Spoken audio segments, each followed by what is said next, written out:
Pónganse a sus pies. Busque segunda de Timoteo, por favor.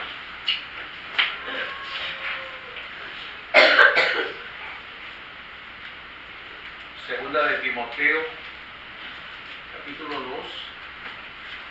Le digo el versículo. Segunda de Timoteo, capítulo 2, versículo 3, 4. ¿Tiene cuando? Me dice amén cuando lo tenga. Bien, dice así: tú pues sufre penalidades como buen soldado de Jesucristo. Ninguno que milita se enreda en los negocios de la vida, a fin de agradar a aquel que lo tomó por soldado. Si eres nosotros, vamos a orar. Padre, en el nombre de Jesús, te damos gracias, Señor.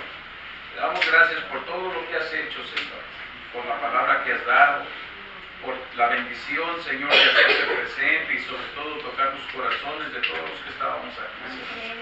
Antes de que llegásemos, tú ya sabías lo que cada quien necesitaba y cómo veníamos, Padre. Y te damos las gracias, Señor, porque tú siempre rompes las expectativas que uno tiene, Señor, que tú haces como a ti te agrada. Gracias por esa bendición, Padre. Ahora vamos a entrar en lo que es tu palabra. Te pido, Señor, que no sea sabiduría humana ni entendimiento humano, Señor, que sea tu Espíritu el que lleve a decir las palabras necesarias y correctas, Señor, a fin de que todos los podamos entender, apreciar y sobre todo guardar en nuestro corazón, Señor. Yo me hago a un lado, Padre, sé tú guiándome en estas palabras, y todo eso te lo pedimos, Padre Santo, en el nombre de tu amado Jesús. Amén. Amén. Bien, hermano, tomen su asiento, por favor.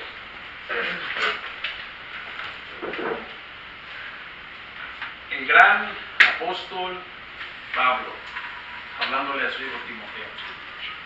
No era su hijo en la carne, pero se cree que Timoteo probablemente era huérfano de padre. Y Pablo lo que hizo con él, que como él era un joven, y una cualidad que tenía Timoteo, es que al ver que tenía un hombre tan preparado como Pablo, es lo que muchas veces nosotros como ejemplo debemos tomarlo. Siempre que hay una persona que puede ser bendición para nosotros, hay que aprovecharlo. Yo me imagino que todos nosotros hemos conocido personas que tal vez después de que ya no los vimos, tal vez nos arrepentimos. ¿Por qué no lo aproveché?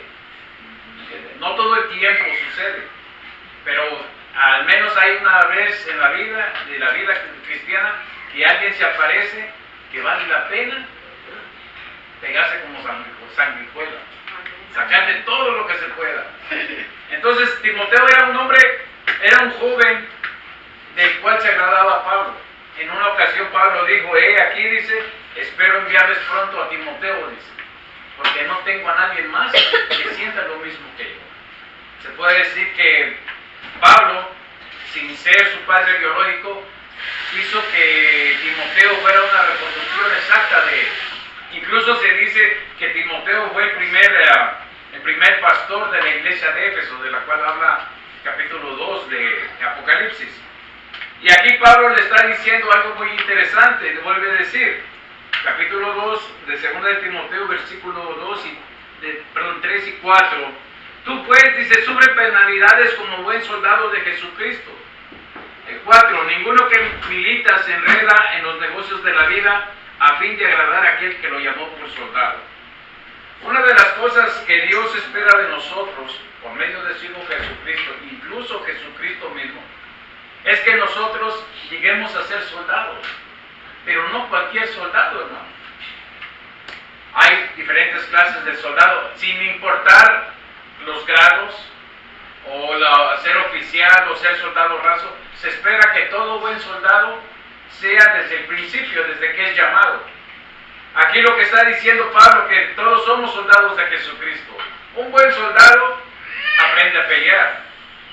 En todos los ejércitos del mundo por lo menos se les da 3 meses de entrenamiento, porque si no se les da entrenamiento, con las mismas armas que se les da para defender, se matan ellos solos. Entonces tienen que aprender a usar las armas, tienen que aprender a usar técnicas, tienen que aprender a usar tácticas de guerra, cómo moverse, cómo conocer el terreno, cómo trabajar en cada terreno y muchas de ese tipo de cosas. Así como en la vida secular es la vida espiritual. En una ocasión Pablo dijo que nuestras armas son poderosas porque son espirituales. Aquí viene la gran pregunta: ¿cuántos de nosotros sabemos usar esas armas? ¿De qué armas estamos hablando? Una bien sencilla de la que muchos hablan, pero pocos le entienden: el ayuno. El ayuno, capítulo 58 de Isaías, dice exactamente para qué es el ayuno. El ayuno no es privarse de comer porque uno está gordo, o porque quiere bajar uno de peso, o porque quiere un capricho que quiere que Dios le cumpla, no. Capítulo 58 de Isaías dice que el ayuno que a él agrada es el que rompe yugos. ¿Qué es un yugo? Un pecado, una maldición en la vida, un vicio que tenemos. Esos son yugos que no nos dejan funcionar completamente. ¿Usted cree que un soldado profesional, él tiene que llevar cosas de su vida secular al ejército? No se lo permiten. Ahora, hay varias cosas que suceden en el ejército. En el ejército está el soldado común y está el soldado que es especialista. En Estados Unidos son los Navy Seals, los boinas verdes, o el grupo élite, pues. Cuando son un grupo élite, lo que le hacen a esa persona, o a ese joven, o a ese hombre que quiere tener a ese selecto grupo de soldados, lo primero que le hacen, le quiebran su orgullo, le quiebran su autoestima, lo quiebran emocionalmente, por una simple y sencilla razón. Porque una vez que está totalmente caído, está completamente roto, lo empiezan a formar como ellos quieren formarlo. Por eso esos hombres, cuando ya llegan a graduarse, son unas, con perdón de la palabra, son unas bestias para matar. Son especialistas en todo. Pero no es fácil llegar a ser un miembro de ese tipo de soldados, o ese miembro de ese tipo de élite de soldados. Es exactamente lo que está diciendo Pablo. Tú sufres como buen soldado. Entonces quiere decir que hay buenos soldados y hay malos soldados. La pregunta es: ¿de cuáles soldados queremos ser? Para ser malos soldados, hermanos, hay un montón. Váyase usted allá a las calles, allá los va a encontrar un montón. Váyase a una iglesia, los va a encontrar por montón. Pero los buenos soldados, esos no donde quiera se encuentran. Esos son los que de veras tienen resultado. Muchas veces en la iglesia, cuando llega un evangelista, un predicador de afuera, lo primero que dice: ¿cuántos andan en victoria? Y todos levantan la mano. Y cuando llegan a la casa, andan más apagados que nada. Entonces no andan en victoria. De nada sirve que delante de la iglesia yo digo ando en victoria, cuando en mi casa hasta el diablo más chiquito me regaña y me pega. ¿Verdad que no tiene sentido? No tiene sentido decir que ando en victoria cuando hasta una gripa me hace sentir mal. Una enfermedad pasajera me hace sentir mal. Y aunque fuera una enfermedad crónica, no tengo por qué sentirme mal. No dice Pablo que mi vivir es Cristo y si me muero ya es ganancia. Entonces, ¿de qué me voy a quitar? Es simplemente un paso que hay que dar. Ese es el gran problema de nosotros como soldados. Un soldado cristiano se supone que siempre debe andar en victoria, pero ¿qué pasa cuando se nos deja venir el enemigo? Siempre pasa. El día que el enemigo no ataca, entonces hay que preocuparse, porque entonces el diablo sabe que no le estamos dando batalla. Entonces Pablo dice: sufre penalidades como buen soldado. Entonces quiere decir que va a haber días que vamos a andar en victoria y va a haber días que vamos a andar asolados, porque el diablo nos va a venir a pegar, o nos va a venir a tocar, nos va a venir a tocar la carne o el espíritu, haciendo o tratando de hacernos caer. Dice el versículo 4, dice: ninguno que milita se enreda en los negocios de la vida. ¿Qué son los negocios de la vida? Lógicamente hay que trabajar, hay que hacer un trabajo en el mundo secular, pero la misma Biblia dice que aquel que está con Dios todo le suple, todo se lo da. Aunque ganes poquito, si tú cumples con Dios lo que te pide, ofrenda, lo que sea, apoyo y todo eso, Dios te va a bendecir. No necesitas ganar miles de dólares para vivir bien. Yo me imagino que muchos de ustedes, cuando nos dijeron que había que diezmar, muchos decíamos que no. Muchos nos hacía difícil, pero una vez que probamos a Dios al diezmar fielmente y al dar ofrenda fielmente, no sabías ni de dónde te rendía tanto el dinero. ¿Sí o no? Cuando llegamos a este país, ¿cuánto ganábamos? Yo me acuerdo que ganaba yo $200 a la quincena. Llegué a ganar 1,300 a la quincena y era lo mismo. Como que ganaba yo 200, no me alcanzaba.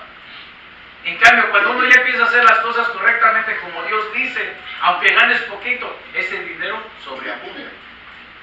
Pero todo hay que hacerlo conforme a las reglas de Dios. Es cierto, es un ejército que tiene Dios. Es cierto, venimos como ovejas, pero Dios no quiere que nos quedamos como ovejas, tenemos que crecer. Si no, ¿quién le va a hacer, quién le va a hacer frente al diablo? ¿Los pastores? Ah, y si se mueren los pastores, los líderes. Y si se mueren los líderes, ¿qué van a hacer las ovejas? Se las va a comer el lobo porque no saben meter las manos. De eso se trata, hermanos, de ir subiendo y creciendo. Santiago 4:7 dice: someteos pues a Dios, resistir al diablo y él huirá de vosotros. Un buen soldado está bajo las órdenes de su jefe. Eso es lo que como soldados de Cristo tenemos que hacer.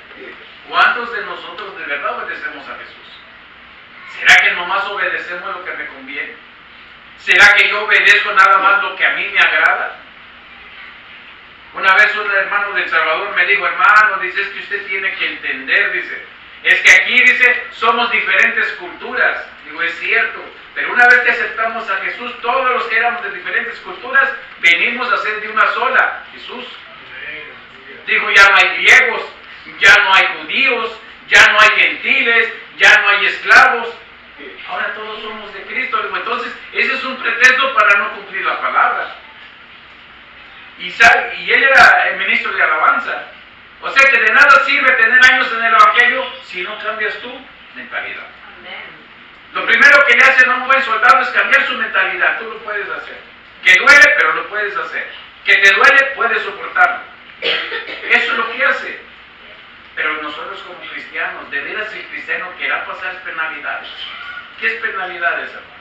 Que lo corran del trabajo, que se burlen de usted, que lo ofendan, que lo corran del apartamento, que no lo quieran en un lugar, ni aún la misma familia lo quiere a uno, ¿sí o no? Que aunque sean cristianos, si usted no vive de acuerdo como ellos dicen, usted ya está en problemas. Pero ¿a quién le vamos a hacer caso? ¿A la gente o a Dios? Cuando Dios dice, esto es así, a él no le importa que sea tu mamá, sea tu abuelita, sea tu papá, sea tu hijo, quien sea, tú no puedes doblar la palabra, porque te lo está diciendo el jefe. ¿Entiendes? Ahora, ¿cómo podemos lograr a entender eso? ¿Cómo podemos llegar a ser buen soldado? Vaya conmigo al libro de Efesios, capítulo 6. Libro de Efesios, capítulo 6. El libro de los Efesios fue escrito por Pablo cuando estaba en Roma. 2 años antes de ser muerto Pablo, fue llevado delante del emperador a Roma y estuvo 2 años en Roma antes de ser sacrificado, antes de ser muerto. Como era ciudadano romano, se le dio la oportunidad de poder rentar una casa donde él podía estar viendo a todas las personas que llegaban a verlo, y él los mandaba a las iglesias que había levantado. Eso dice el libro de los Hechos. Pero la casa que él rentaba estaba al lado del cuartel de la Guardia Pretoriana. La Guardia Pretoriana eran los que cuidaban al emperador. Entonces, desde la mañana que él se levantaba y desde la ventana él miraba cómo practicaban los soldados romanos. Los soldados romanos, hermanos, llegaron a ser tan excelentes que muchos los envidiaban. Soldado romano, cuando empezó a crear el imperio romano, iban a la guerra con varios ejércitos de las naciones, y todo lo que miraban mejor que tenían ellos, lo tomaban y se lo enseñaban a sus soldados. La espada que usaban los romanos no era natural de ellos. Fueron cuando invadieron España. Al momento que lo invadieron, sufrieron una matazón, porque la espada que usaban los antiguos españoles, que le llamaban los sefarditas, ellos usaban una espada que al final la tomaron los romanos, que era como de 60 centímetros así, de doble filo. Ese le llamaban la Gladius Hispanus. Entonces vieron que esa espada era muy manuable, muy fácil de manejar, entonces la tomaron y se la pusieron a su ejército. El casco no era de ellos. El casco, cuando invadieron Francia, la antigua Gala, cuando fueron a invadir a los galos, se dieron cuenta que el casco de ellos era liviano y a la vez muy protector de la cabeza. Entonces tomaron el casco de ellos y lo pusieron, lo adaptaron para su ejército. Y la coraza y grandes cosas que usaban ellos, así lo hicieron. Total que ellos, cuando tomaron todas esas cosas o inventos de otras naciones y todas las conjuntaron para su propio ejército, por eso su ejército era un tremendo ejército. Ser soldado, el ejército romano nunca anduvo buscando soldados para meterlos a la fuerza. Al ejército romano le sobraba gente que quisiera ser soldado romano. Ellos nunca les faltó gente, porque el ser un soldado romano era de prestigio. Entonces al ejército romano siempre se le sobraba gente que quisiera ser soldado. Ahora, cuando Pablo los miraba practicar, imagínense la línea de soldados haciendo el mismo movimiento miles de veces, porque tenían que ser perfectos, todos a la vez. Se dice que los centuriones, los jefes de 100, eran los generales de esos ejércitos, de esos pelotones. Se dice que hay varias historias que cuando iban a la guerra y los soldados no podían contra el otro ejército, los centuriones mandaban retirar a los soldados para que se volvieran a reagrupar. En lo que ellos iban hacia atrás, los centuriones solos iban al frente a proteger la retirada de sus soldados. Imagínense, miles de soldados viniendo hacia atrás para reagruparse. ¿Y unos cuantos centuriones ir al frente para detener todo el ejército? Para llegar a ser centurión, hermanos, había que ser una bestia para matar. Había que ser un especialista en usar armas de diferentes maneras, incluso hasta con las manos sin armas. Eran especialistas. Y los capitanes o los centuriones iban al frente a atacar al ejército o detener el ejército, mientras sus soldados sacaban a los heridos y se volvían a reagrupar y volvían a ir otra vez al frente. Ese era, a pesar de que eran sangrientas esas guerras, yo me imagino que verlas era un deleite, de ver cómo el soldado romano trabajaba, cómo se entendían unos a otros, ¿entiendes? Ahora, el soldado romano, cada arma tenía su peso. En total de todo el equipo que cargaba un soldado romano, pesaba aproximadamente 60 libras, que vienen siendo como 30 kilos, de puro equipo. Una vez al mes, un soldado romano hacía una carrera, trotando de 34 kilómetros una vez al mes. ¿Se imaginan la condición física de ese soldado? Y luego para andar cargando toda esa armadura, todas esas armas, todos los días. Entonces eran personas especialistas que eran dedicados a ser soldados. Ahora la pregunta viene, si Pablo compara al cristiano con el soldado romano, ¿será que de veras estamos haciendo lo mismo? ¿Será que de veras nos cuesta cargar la Biblia? ¿Nos cuesta cargar tratados? ¿Nos cuesta hablar la palabra de Dios a los demás? Hay muchas cosas con las que nos podemos comparar con un soldado romano. Y créanme que yo creo que todos tendremos alguna falla. Pero precisamente por eso, ese es el estudio de la palabra. Ahora, en el capítulo 6 de Efesios, Pablo escribe el libro de los Efesios estando en prisión o estando en una cárcel domiciliaria, en la casa que él rentaba a un lado de donde estaba la guardia pretoriana. Y aquí da unas cosas muy interesantes. Capítulo 6, versículo 10 dice: por lo tanto, hermanos míos, fortaleceos en el Señor y en el poder de su fuerza. No dice en tu fuerza, en el poder de su fuerza. Pero aquí viene un punto muy interesante. Si no estudiamos la Biblia, ¿cómo vamos a entender el poder de Dios? ¿Cierto? Cuando empezamos a estudiar nosotros en los miércoles el libro de Génesis, lo primero que hablamos fue ¿quién es Dios para nosotros? Dios es todo, hermanos. Cuando Dios empezó a crear, Dios estaba solito, no había materia, no había nada. Todo lo que vemos lo hizo Él. Si hubiera estado un pedazo de roca de donde sacó la tierra, entonces hubiera sido Dios y la roca. Pero no existía nada, no existía materia, no existía nada. todo lo formó Él. Ese es el Dios que se supone que adoramos. Entonces, si ese es el Dios que hizo todo de sus manos, entonces tenemos todo el poder. La pregunta es, ¿lo conocemos? ¿Lo entendemos? ¿Sabemos cómo es Él? ¿Sabemos cómo funciona Él? ¿Cómo piensa Él? ¿Qué nos pide a nosotros? Por eso muchas veces nosotros no tenemos victoria contra el enemigo. No tenemos victoria contra los ataques del diablo. ¿Por qué? Porque Él sí lo conoce mejor que nosotros. Y aunque está perdido y no tiene esperanza de ser salvo, pero Él sí lo conoce, cosa que muchas veces el cristiano no lo conoce. Luego dice el 11, vestidos de toda, no dice de una parte, de toda la armadura de Dios, para que podáis estar firmes contra las acechanzas del diablo. Dice que no necesitas la armadura para ir a atacarlo.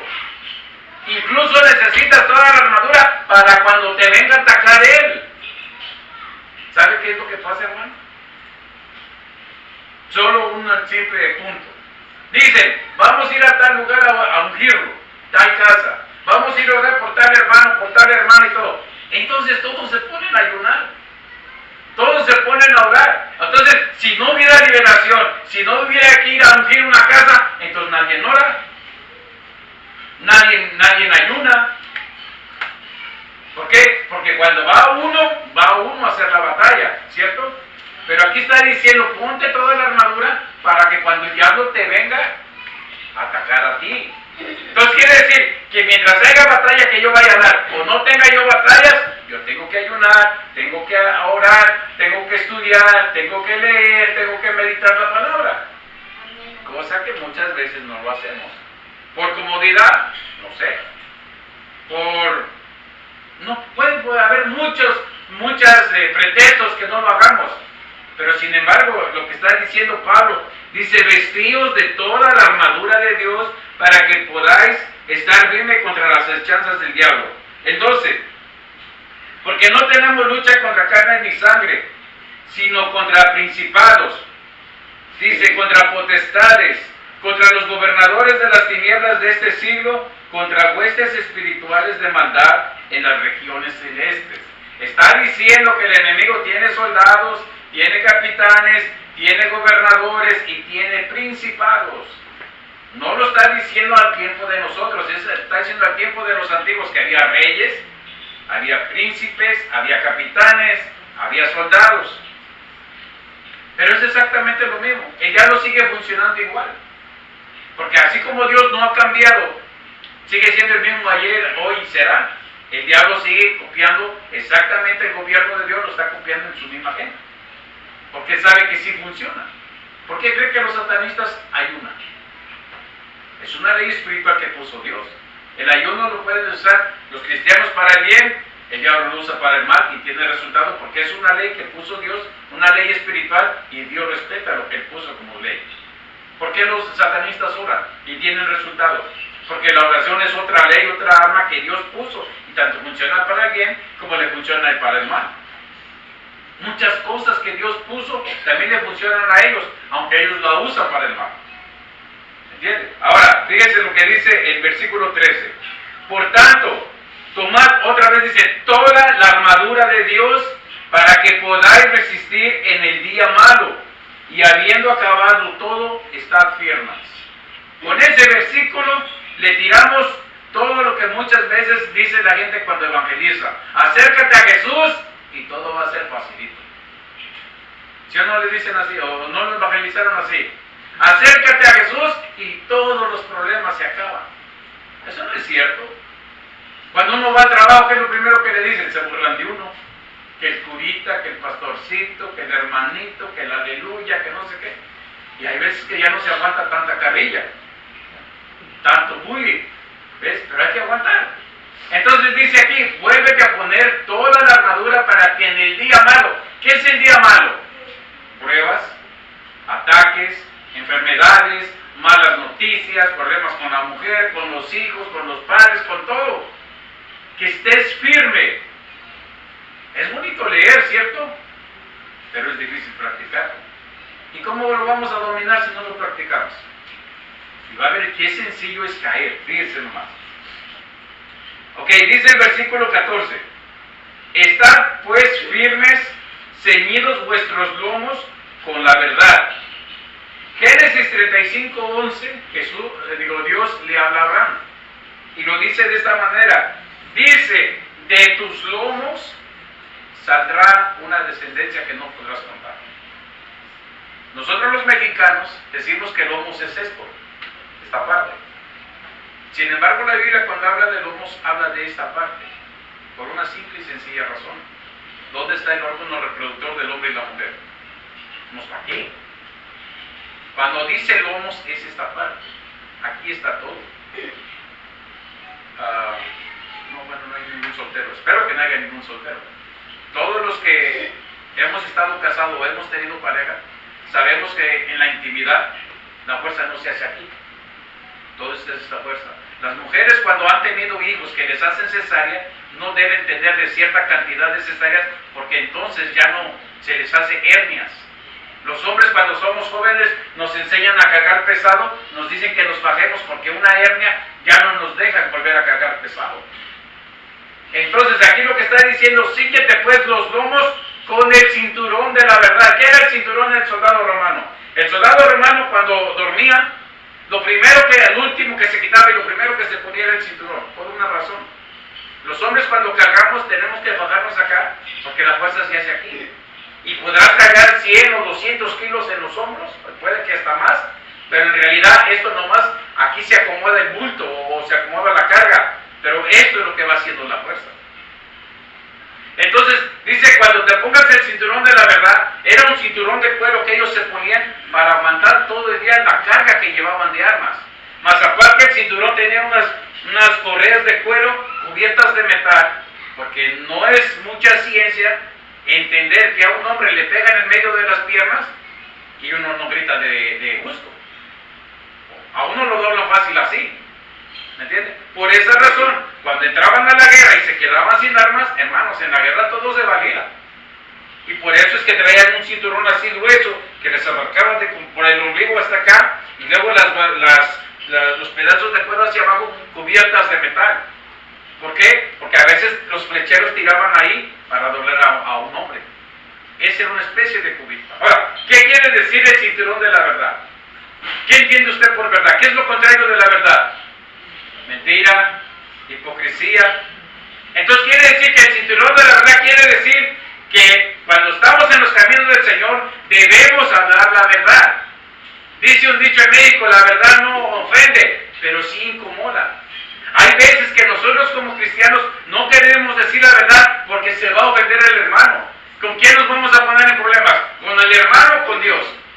Si Dios te está mandando a decir una cosa, dila. Que se arregle el hermano, si se enoja contigo no pasa de que se enoje, pero tú estás bien con Dios. Porque el problema es cuando nosotros no hacemos lo que Dios dice, entonces somos mentirosos. Fíjese una cosa, muchas veces, por eso los profetas o los que Dios usa en profecía no caen bien. Porque ellos tienen que venir y así como Dios les da la palabra, así lo tienen que decir. Y los que escuchan la palabra la toman personal. Pero ellos no hacen más que lo que Dios se les está diciendo al oído. Dile así, así, así, así, así.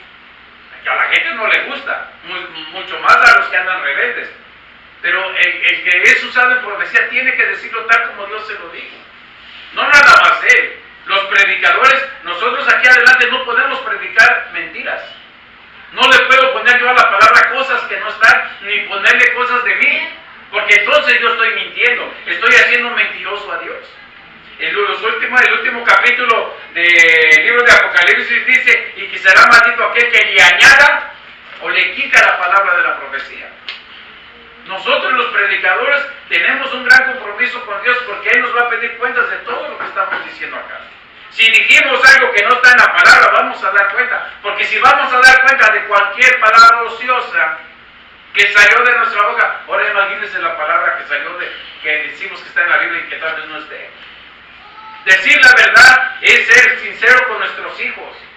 Si su hijo está feo, no le mienta, estás feo, hijo. Si está bonito, estás bonito. ¿Ve? Dice, no, una mentirita piadosa. Pues Las mentiritas piadosas no le agradan a Dios, ¿o sí le agradan? ¿Usted cree que Jesús andaba dando mentiritas piadosas para que no se le ofendiera a la gente? ¿Me entiende? Hay muchas cosas en la forma en que podemos caer por no decir la verdad. ¿Cuántas veces nosotros cuando andábamos afuera, que no conocíamos a Jesús o no conocíamos a Dios, cuántas veces dijimos lo que no teníamos que decir? Y al final la mentira nos alcanzaba, ¿sí o no? ¿Eh? Y a veces queremos funcionar en la iglesia lo mismo. No se puede, hermano. No se puede. Llega un momento que usted ya no se puede callar. Imagínense que si desde el principio una iglesia es conocida por mentirosa, ¿qué testimonio va a tener? ¿Qué van a decir allá afuera? Y olvídense lo que diga la gente, lo que va a decir Dios. ¿Cómo es que me amas y dices que eres mi soldado, eres mi hijo y mientes? ¿Cuántas veces cuando andábamos en el mundo, por tratar de cubrirnos, dijimos una mentira porque sentíamos que nos iban a hacer algo? Hemos estado estudiando a Abraham los últimos 3-4 semanas. Abraham también mintió. El hecho de que le haya creído a Dios no quiere decir que es un hombre como nosotros. Él también tuvo miedo y por eso mintió. Y al final Dios sacó la cara por él, porque él no fue capaz de decir la verdad. Entonces esto es lo mismo para todos, hermanos, en la antigüedad, hasta ayer, hoy, y así va a ser para siempre. Dios lo que quiere es que hablemos la verdad. Ahora, muchos podemos decir, yo sí traigo el cinturón de la verdad, pero muchos lo traen jalando, lo traen arrastrando. No, es que hay que traerlo bien puesto, bien amarrado, hermano. Nosotros los hombres que usamos, por lo regular todo el tiempo usamos cinturón, tenemos que usar el cinturón al nivel o a la medida exacta de nuestra cintura. ¿Qué pasa si nos ponemos un cinturón y lo dejamos flojo unas 2-3 pulgadas? ¿Me entiende? O como aquellos que son jovencitos que se retacan así que no pueden ni respirar. No, el cinturón tienes que andarlo de acuerdo a tu tamaño de cintura. No puedes exagerar diciendo ser muy verdadero. Ser muy verdadero es ser religioso. Es cierto, hay que saber decir las cosas con cuidado, con amor y todo. No ser así a rajatabla a veces. Cuando Dios dice que hay que hacerlo, ni modo, hay que hacerlo. Pero también hay que entender que la gente muchas veces no está preparada para escuchar una palabra tan fuerte. Hay muchas maneras. Por ejemplo, un marido a una mujer, a su esposa, por decir algo, le dice, mi vida, te amo. No, pues la mujer se desmaya. Pero si el marido le grita, ya sabes que te amo, le está diciendo lo mismo, de diferente manera. Pero la mujer no lo va a entender, ¿o sí? La va a poner a chillar, que no sé qué, que ya se quiere cortar las venas. Y que ¿Eh? Hay que saber decir la verdad correctamente. Y sobre todo, hermanos, no mentir en lo que dice la Biblia. Usted no se ha encontrado muchos cristianos que dicen, la Biblia dice, ayúdate que yo te ayudaré. ¿Dónde dice eso? ¿Ve? Hay muchas cosas que uno le pone en la Biblia, hermano, y la Biblia no lo dice. Ah, no, pero queremos ser bien bíblicos, cuando nosotros ni siquiera la Biblia tenemos.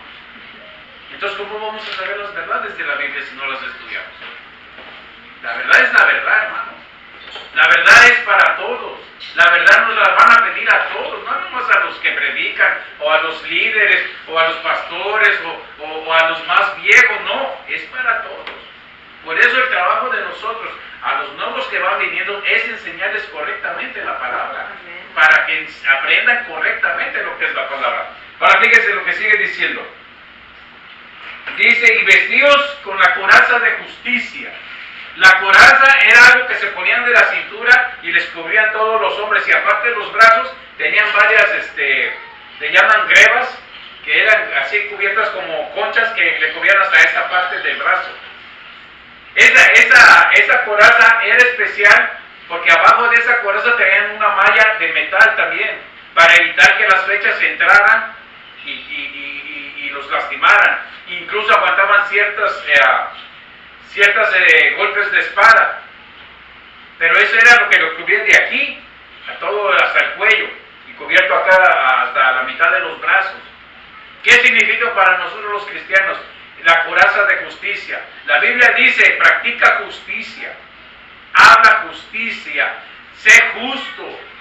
Muchas veces nosotros, por regla general, tratamos de ser justos cuando nos conviene. Y cuando no nos conviene, nos vamos para un lado o nos vamos para el otro, ¿sí o no? Todo lo hemos hecho.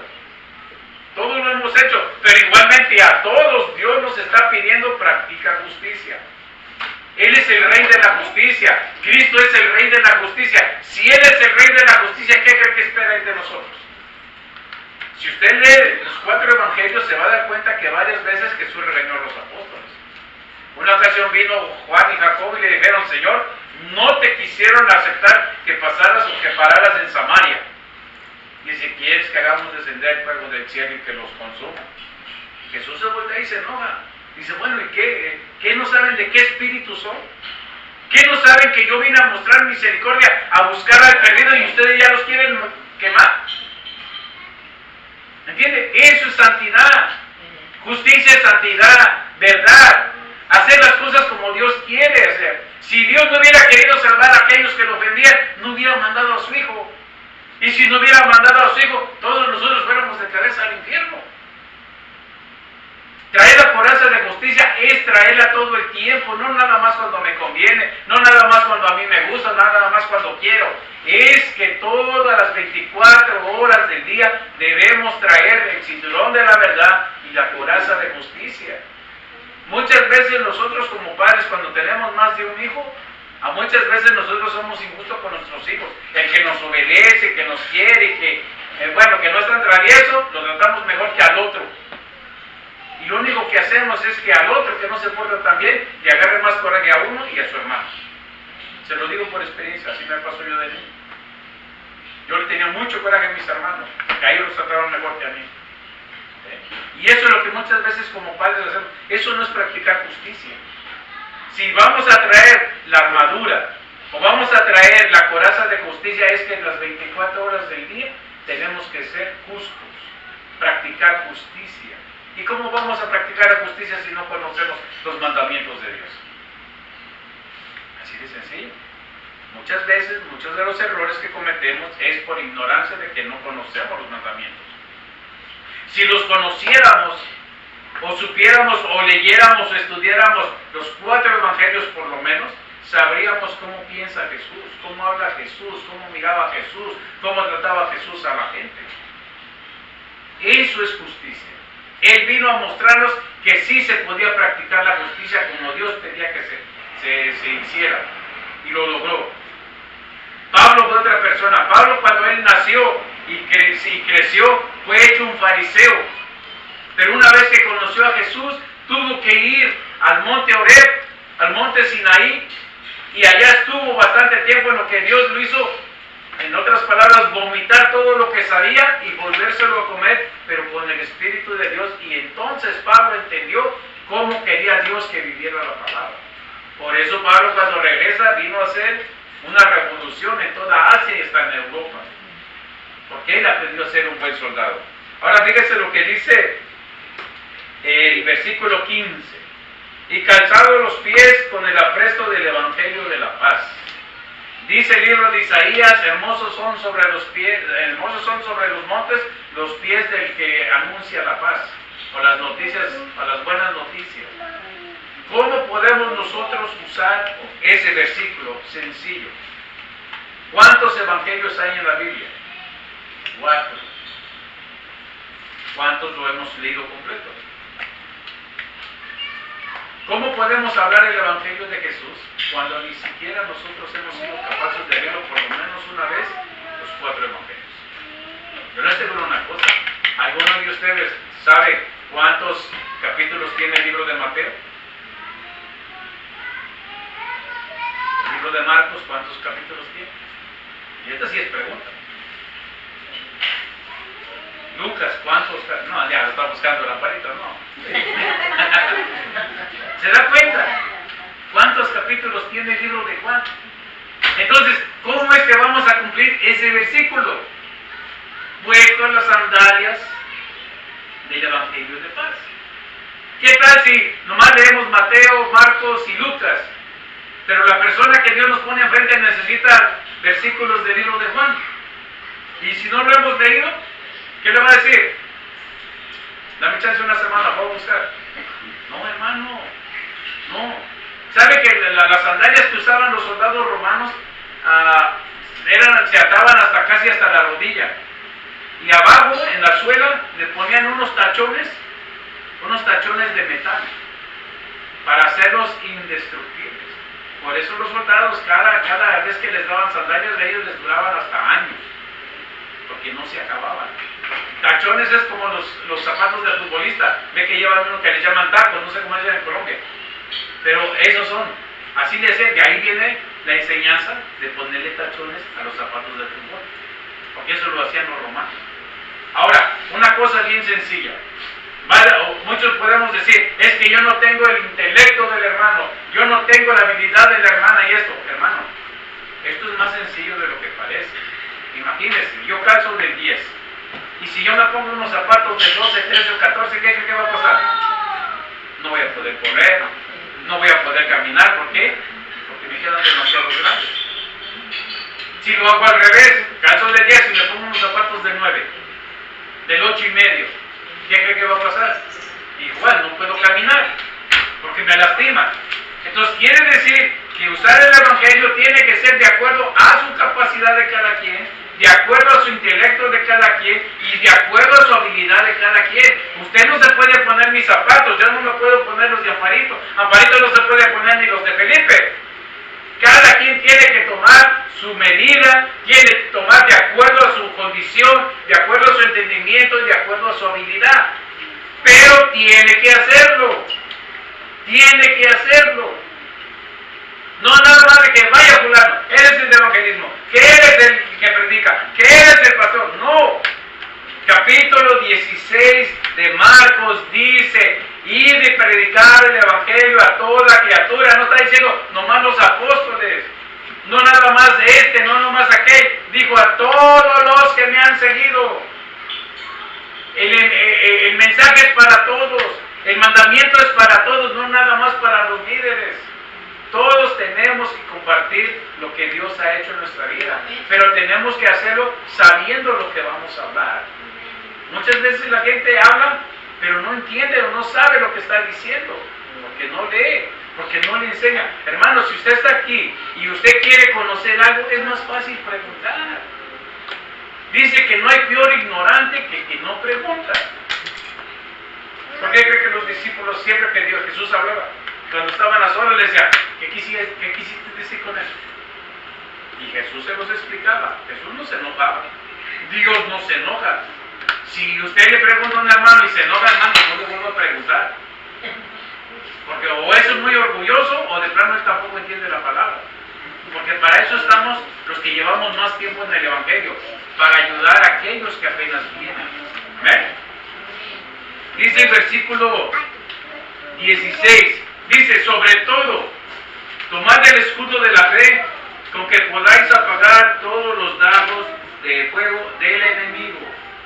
Sobre todo, tomad el escudo de la fe. ¿Qué es el escudo? El escudo de la fe era un pedazo de madera, así, de ancho, como por de 4 pies de altura, que los cubrían desde la rodilla hasta el cuello. Se usaba con el brazo izquierdo, por una razón. Cuando el soldado romano iba a las líneas enemigas, todos formaditos al parejo, todos empujaban al mismo tiempo. Al momento de empujar, cuando regresaban el escudo, sacaban la espada y la clavaban arriba. Porque el ejército contrario, al ser empujado, al regresarse hacía a un lado las manos y trataba de llegar otra vez a puchar, y era cuando los mataban con la espada. Muchas veces en la iglesia usamos el escudo de diferente manera. Dice que el escudo es para guardarnos de los dardos de fuego del enemigo, pero a veces en la iglesia, hermanos, lo usamos para cubrirnos las espaldas de los hermanos. ¿No le ha pasado eso? El hermano que usted piensa que es su mejor amigo, lo apuñala por la espalda. ¿Sí o no? Cuando usted piensa que está en una iglesia, que hablan muy bonito y todo, y de repente se da cuenta que primero prefieren hundirlo a usted antes de resolver un problema que no es suyo, primero sacrifican al pueblo antes de ellos. muchas veces, en lugar de usar el escudo para el enemigo, lo usamos el escudo para nuestros propios hermanos. O no le ha tocado que vea, ay, viene el hermanito fulano, y se cubre con el escudo. ¿Se da cuenta? ¿Se da cuenta? ¿Por qué? Alguien dijo, la iglesia es el único ejército en el mundo que mata a sus propios soldados. Hay un salmo que dice así, porque tú, Jehová, eres mi escudo, el que me unge y levanta mi cabeza. Muchos de nosotros, o tal vez ustedes no entienden eso, si es que no han leído un poco de historia de guerra, de esos tiempos. Cuando iban a la guerra, por ejemplo, vamos a hablar del ejército judío israelita, cuando un soldado caía por causa de una flecha, una espada y todo, y caía en la tierra, dos soldados corrían hacia él. Uno se ponía la cabeza de él con el escudo contra donde estaban cayendo las flechas, o de donde venían las lanzas. Se hincaba y ponía el escudo así para cubrir al que estaba caído. Y el otro soldado venía y le levantaba la cabeza y le daba tantito vino para revivirlo. Una vez que lograban revivirlo, le sacaban la flecha o le abrían la herida y le ponían una pasta de higo para que le tapara la hemorragia, en lo que lo preparaban y lo sacaban para afuera. Por eso cuando el salmista dice, porque tú, Jehová, eres mi escudo y el que me unge y levanta mi cabeza, es exactamente lo que se hacía cuando había guerra y caía un herido. Por eso cuando nosotros los cristianos caemos, viene Jesús, se para enfrente para que no te siga golpeando el diablo, en lo que te está dando vino, te está tratando de levantar para llevarte y que te recuperes. Si Dios lo hace así, como lo dice el salmista, ¿qué cree usted que Dios espera de nosotros? Si vemos un hermano que está caído o que está en problemas, eso es lo que tenemos que hacer. 1, 2, 3, los que sea necesario, pero ese es nuestro trabajo. Acuérdense de la prédica del domingo pasado. ¿Qué dice? Yo estoy en contra de las ovejas que acornean, que pisotean y que empujan con el hombro a las débiles. Dios no quiere que seamos ese tipo de gente. Dios quiere que seamos de que estamos para darle la mano al que necesita. Así es todo el tiempo. Versículo 17 dice, y tomad el yelmo de la salvación. El yelmo era un casco que les cubría casi toda la cara, los cachetes y la parte de atrás de la nuca. Ese casco era muy bueno porque les cubría bastante, casi solo les dejaba lo que eran los ojos y la nariz. Y eso quiere decir para nosotros es esto, que una vez que tú aceptaste a Jesús como Señor y Salvador, nunca debes olvidar que ya tienes la salvación en la bolsa, que ya tienes la salvación contigo. ¿Por qué cree que hay mucho cristiano afuera? ¿Porque traen el casco o porque perdieron el casco? ¿Cómo se puede perder el casco? Todos los días en la mañana, si tú te levantas, puedes decir, gracias Señor por tu salvación. Gracias porque aunque yo andaba perdido, me trajiste a ti. ¿Sabes mucha gente por qué cae? Por algunas palabras tan sencillas que dice, yo andaba perdido hasta que encontré a Jesús. ¿Creen ustedes que eso es correcto? Jesús nunca ha andado perdido. El perdido éramos nosotros. Entonces, cuando nosotros decimos que encontramos a Jesús, estamos diciendo lo contrario de lo que tenemos que declarar. Ahora, dirá usted o pensaremos nosotros, son palabras nada más así. Ok, aquí que estamos en el mundo físico, pueden ser palabras más, palabras menos. Pero esto no es igual al mundo espiritual. En el mundo espiritual, dice el libro de Proverbios que en tu boca está la vida y está la muerte. Cualquier cosa que digas, en el mundo espiritual tiene bastante repercusión. Por muy sencilla que la digas, o por muy pequeñita que lo digas en el mundo espiritual, tiene demasiado peso. Eso es lo que hay que tener cuidado. Por eso Pablo dice, sé pronto para oír, pero tardo para hablar. Santiago dice, porque la lengua es un pequeño miembro del cuerpo, dice, pero si no lo dominas, causa grandes fuegos, grandes problemas. ¿Ve? En el mundo, cuando no te teníamos a Cristo, nos decían una y acabando de hablar ya estábamos respondiendo otra, ¿sí o no? No éramos buenos para eso. Con Dios ya no es así. Jesús dijo, si te pegan en una mejilla, ¿qué digo? Regresas en la otra. No, dice, pon la otra. O sea, es todo lo contrario. Entonces tenemos que aprender a hacer las cosas como son. Y le digo, muchas veces la gente está perdida, está triste, porque han perdido el gozo de la salvación, han perdido el casco. Ese es el gran problema, que en las iglesias no se le enseña a la gente a mantener su armadura completa. Todo el tiempo hay que... Mire, ¿sabe lo que tiene que hacer un cristiano cuando se levanta? Antes de salir de su cuarto o antes lo que vaya a hacer, pararse y decir, bueno Señor, ¿cómo está la armadura? ¿Cómo está mi cinturón? ¿Lo tengo? ¿No lo tengo? ¿Cómo está la coraza? ¿Mi escudo? ¿Dónde está? Hermano, ¿qué es lo que un hombre le dice a la esposa? Oye, ¿dónde está esto? Ah, búscalo, ya lo dejaste. La mujer se acuerda más de lo que nosotros dejamos que nosotros mismos, ¿a poco no? Así muchas veces es la armadura. Quiere usar la verdad, pero no sabe ni dónde está el cinturón. Quiere usar la fe, ni sabe dónde es la fe. ¿O acaso entendemos la fe? Capítulo 12 de Primera de Corintios dice que uno de los dones espirituales es fe. Pero es una fe que es a prueba de todo. Una fe como la de Daniel, como la de Serán, Mesad y Abednego, como la de tantos hombres de la Biblia. Pero para tener esa fe hay que buscar ese don. Ahora, los dones no vienen gratis. Los dones vienen porque los buscas, porque los perseveras, porque trabajas, porque ayunas, porque estudias, porque te esfuerzas para tenerlo. Pero una vez que lo tienes, no es para que no lo uses. O a usted, si le regalan un carro nuevo, de la mejor marca, nomás lo va a usar de traerlo del dealer para su casa y ya no lo va a volver a usar. No, hombre, ese día no se aparece en su casa dando vueltas y vueltas, aunque no tenga nada que hacer. Los dones son iguales. Una vez que los tiene, es para que los uses. Dice que cuando uno recibe el don de lenguas, si usted persevera, le dan diferentes géneros, diferentes idiomas de lenguas. No nomás es una, dos, tres. Dice que le dan hasta lenguas angelicales si quiere. Pero hermanos, hay que orar, hay que perseverar. Y lo mismo es la salvación. Todos los días tenemos que recordar, cuando nos acostamos o cuando nos levantamos, yo soy salvo. No por obras, ni por mí, sino porque es don de Dios.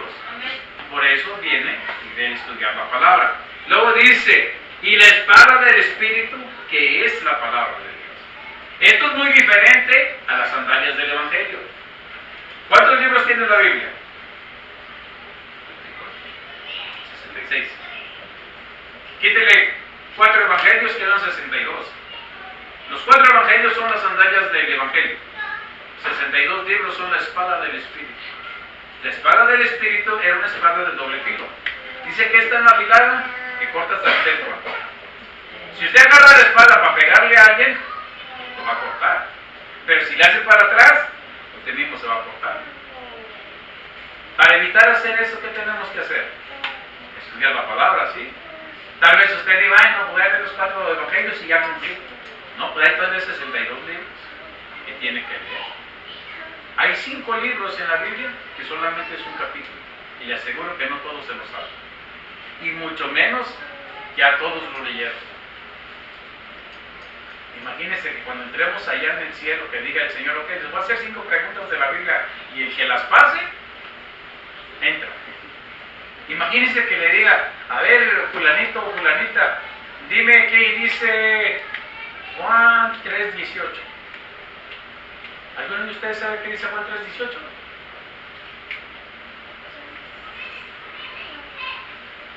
Ah, no, pero dice, ¿cuántos hijos de Dios hay aquí? Amén, dice. ¿Cuántos son los que adoran? Amén. ¿Sí? ¿Cuántos se saben la Biblia? ¿Se da cuenta cómo es tan fácil? Ahora, no quiere decir que se tiene que aprender de memoria los 62 libros. Si lo puede hacer, qué bueno. Pero si no, al menos leerlos, hermano.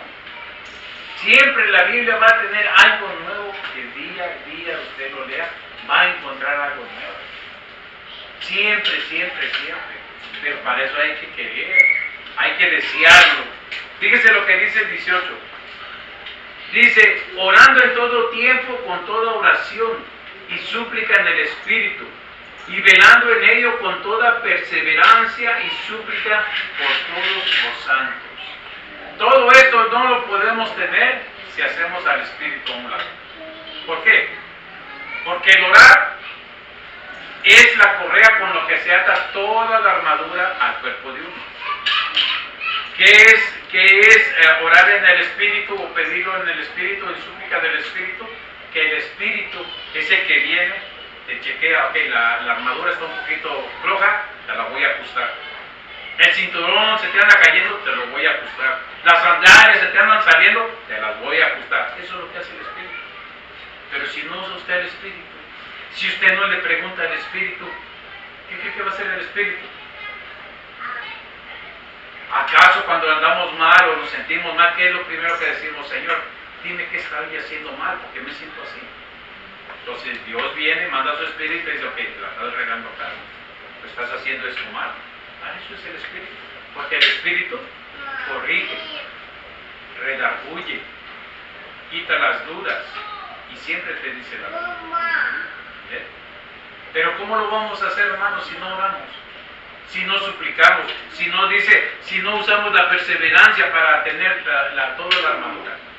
Ahora, le voy a decir una cosa. Yo podré ver las cosas de acuerdo a mis ojos, a mi entendimiento, a mi sabiduría humana. Pero si somos cristianos, no vale ni mi sabiduría humana, ni mi pensamiento, ni la forma en como yo lo veo. Tiene que valer lo que dice la palabra de Dios. Porque la palabra de Dios no se equivoca. La palabra de Dios te dice o nos dice cómo debemos funcionar, cómo debemos relacionarnos, cómo debemos tratar a los demás, cómo debemos hablar, cómo debemos pensar, cómo debemos dar un consejo. Esta cosa no es personal. La Biblia es para todos. Las reglas son para todos, no nomás para unos. La regla es para todos. Todos aquellos que hemos aceptado a Jesús, pasamos a ser soldados, tenemos el mismo jefe y a todos se nos pide lo mismo. No porque yo sea de México me van a pedir más que a los de otro país. Porque ya no hay ni mexicanos, ni colombianos, ni salvadoreños, ni guatemaltecos, ni americanos. Ahora todos dicen, nuestra nacionalidad está arriba. Entonces tenemos que vivir, como dicen, de allá arriba. Y ese es uno de los grandes problemas en las iglesias. Tú no eres de esta iglesia, entonces tú estás mal porque esta sí es la buena. ¿Quién dijo eso? Ni Jesús lo dijo. Ni Jesús dijo, el que no ande conmigo, no es de esta iglesia. Incluso Jesús dijo en una ocasión, hay otras ovejas que no son de este redil, pero que tengo que ir a buscarlas. Entonces, ¿quién es el hombre para decir, esta sí, esta no, esta sí, esta no? Ese es el gran problema del cristiano. Que muchas veces agarramos la armadura, queremos usar la armadura para pelear entre nosotros mismos. Y ese es un gran problema. El día que usemos la armadura correctamente para como Dios quiere que la usemos, tenga por seguro que se van a acabar muchos problemas entre los hermanos y entre las iglesias. Ahora les voy a decir una cosa bien sencilla. Últimamente Dios ha llevado a ciertas personas a usar liberación o practicar liberación. Dígame usted, si para estar en ese servicio, en ese ministerio, en ese tipo de trabajo, para eso se necesita todo el armadura. Usted no puede llegar así nada más porque le falte algo, porque de ahí se va a agarrar lo que usted está reprendiendo para no salirse. Cuando una persona lleva toda la armadura, créame, se podrá revolcar y podrá gritar y todo, pero de que se va, se va. Ahí está la enseñanza de Jesús. ¿Qué demonios si le puso a Jesús a decir, no me voy? A Pablo. No dice que andaba una chamaca detrás de él y dicen, estos son los siervos de Dios, háganme caso, predican a Jesús y todo. Días y días y días. Cuando ya Pablo entendió por medio del Espíritu que el diablo se estaba burlando de él, mira, aquí ando hablando de ti y no me sacas. Entonces voltea a Pablo y la tocó y sal de ella. Y se fue.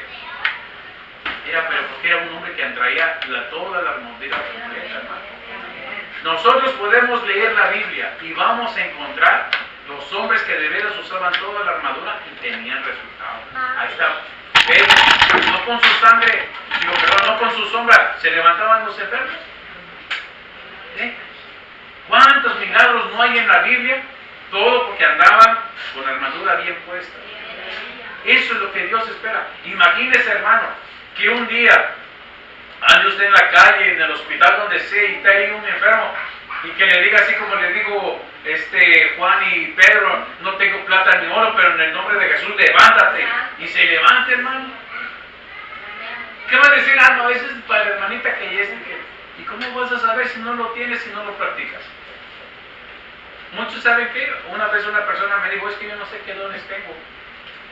Y pues si no oras por los enfermos, no vas a saber si tienes el don de sanidad. ¿Y qué tal si se muere? Ajá, digo, ¿y qué tal si se alivia? El miedo muchas veces no nos deja funcionar. Y eso en un soldado significa muerte. Porque cuando un soldado duda, ahí es donde lo mata. Por eso, hermano, es necesario entenderlo a cabalidad. Si vamos a traer la armadura, traigámosla completa.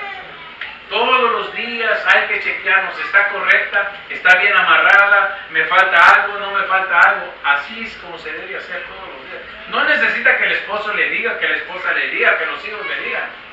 Uno mismo sabe, hermano. Podemos, como digo la hermana, podemos engañarnos, yo los puedo engañar a todos, pero no me puedo engañar yo mismo. No puedo engañar a Dios. Entonces ese es trabajo mío. Tengo que chequear todos los días cómo ando, cómo estoy. El día que de veras lo hagamos, hermano, tenga por seguro que se van a venir más duros los ataques, pero también le aseguro, se vendrán glorias mejores que las de hace rato. Así de sencillo.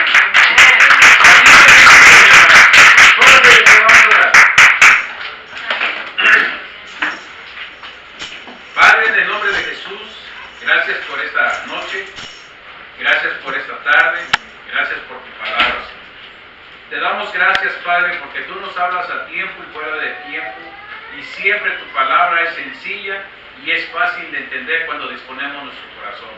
Padre, que esta palabra que escuchamos todos los que estamos acá, la podamos poner en práctica y guardarla, Señor, y sobre todo, Padre, que no nos olvidemos de ella, Señor.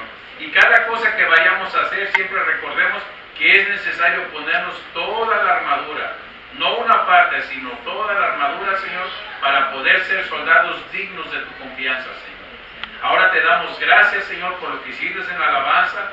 Te damos gracias por la oportunidad que nos diste de venir acá. Te pedimos por aquellos que no han venido también, Señor, que tengan misericordia de ellos, Señor, por los niños. Y ahora, Padre, que nos vamos a retirar de este lugar, que nos lleves con bien y nos guardes en el camino, Padre, y que así como nos vamos a ir, así nos traigas el próximo domingo, Señor, y que seas tú de antemano el que esté primero acá, Señor, para poder recibirnos y que hagas otra vez mejores cosas que las de hoy.